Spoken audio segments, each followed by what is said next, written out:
దేవుని వాక్యం చదువుకుందాము. కీర్తనల గ్రంథము 27వ కీర్తన 4వ వచనం.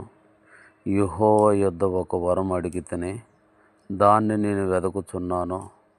యెహోవా ప్రసన్నత చూచుటకును, ఆయన ఆలయంలో ధ్యానించుటకును నా జీవితకాలమంతయు నేను యెహోవా మందిరములో నివసింపగోరుచున్నాను.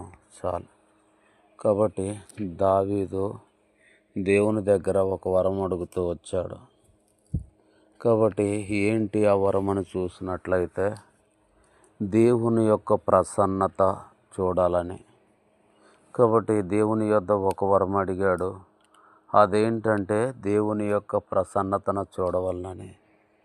కాబట్టి ఇప్పుడు దేవుని యొక్క ప్రసన్నత చూచుటకు దేవుని ఆలయంలో తన జీవితకాలం అంతా కూడా నివసింపగోరుచున్నాడు. కాబట్టి ప్రసన్నత అంటే ఏంటి? సమస్తము. ప్రసన్నత అంటే సమస్తము. దేవుడు ఏమై ఉన్నాడో అదంతా చూపించు ప్రభువా అని అడుగుతూ వచ్చాడు. కాబట్టి దేవుడు సర్వశక్తిమంతుడు.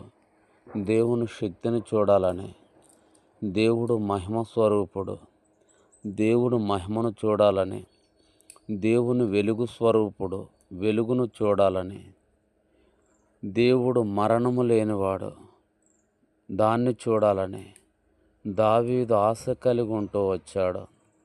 కాబట్టి ఇలాంటి కోరిక వరం అడిగి దావీదు తన ఆలయంలో తన జీవితకాలమంతా కూడా జీవిస్తూ వచ్చాడు.